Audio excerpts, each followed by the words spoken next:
Edgar Lungu is the incumbent running for the Patriotic Front Party. A former lawyer, the 59-year-old was Minister for Justice and Defense under the late Michael Sata and held leadership positions within the PF party. Lungu took office just over 18 months ago, following the elections prompted by Sata's death. He needs to convince voters to extend his mandate amid several challenges the country faces.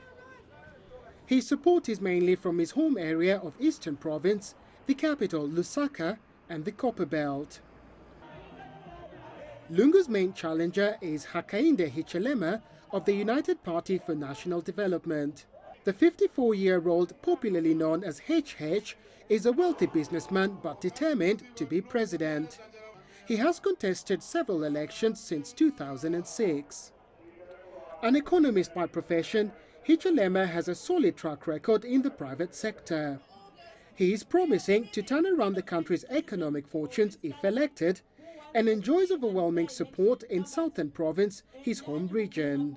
Back to you. Well, let's move to another part of Zambia now, and I'm joined live by CCTV's Clementine Logan, who's in the Copperbelt province. She's finding out what this election means to the local communities. Clem, tell us more. That's right, we're in Chingola, which is one of the biggest mining towns in the Copperbelt region. Behind me is the Civic Centre, where they'll be counting the votes tomorrow. In fact, they're handing out ballot papers right now. This is an important part of the country in this election for several reasons. First of all, the two constituencies that make up Chingola district count a large number of registered voters and have previously shown a very big and strong turnout in other elections. So both the opposition and ruling party know that there are plenty of votes to be garnered here. However, although historically showing a lot of support for the ruling Patriotic Front Party, this is seen as an area that could shift in its political allegiance towards the opposition UPND.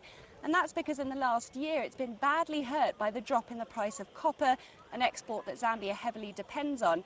And this subsequently caused the loss of thousands of jobs for miners in the region. So the rise in the cost of living as well has been particularly felt by many here. Some see Hakainde Hichilema, a trained economist, as someone that could potentially turn the economy around, which is something that many people here are desperate to see. But to find out more about what this election means for people living in Chingola, I'm now joined by Albina and Pepper. Thank you both very much for speaking with us today. You're both residents here and you're both planning on voting tomorrow.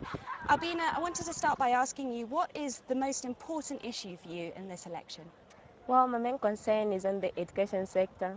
I would like for schools to be improved and managed properly. Then as a university student, I would like for bursaries to be paid on time so as to reduce on debts amongst students and on the confusions that have been there in the past years. Okay, Chepa, obviously there have been some violent flare-ups in the run-up to this poll and both sides accusing each other of foul play. Are you optimistic that this will be a free and fair election? Yeah, well, we've heard of people fighting and people stoning each other about these elections, about the cadres and everything, but I'm really optimistic that this is going to be a free and fair election because we've had elections in the past and the results have been fairly good. All right, Albina, I wanted to ask you, how well prepared do you think people in Zambia are in terms of knowing what they're voting for? They're not just voting for the next leader, they're also voting for local elections and also a Bill of Rights. How much sensitization do you think there's been? I think the sensitization has been done properly. We've had adverts on TV, we've heard on radio, and we've held rallies. So I think we've seen door-to-door sensitizations. So in my opinion, I think people are well sensitized and they'll vote for the person they think will be able to make decisions on their behalf for the next 5 years. Okay, Chepa, I wanted to end by asking you, what do you hope the next government is going to do for your country and why? Well, I'm hoping the next government will be able to provide employment for the youths especially because we have a lot of students that have graduated from universities and they're just in the community hoping they'll get a job somewhere. So I would really like the next government to just look on that and help the youth get into employment. That's what I'm looking forward to. All right, thank you both so much for speaking with us today. And of course, much of the outcome of tomorrow's vote will also depend on the verdict given by the dozens of international election observers stationed across the country, some of whom are in this district as well. The consensus when you speak to people here in Chingola, though, is that they are hoping for a peaceful and credible election, and one that will deliver a result that will see a tangible improvement in their lives in the areas that you've just heard from now. Back to you. Clementine Logan, live for us there in Chingola, Zambia. Many thanks to you, Clem.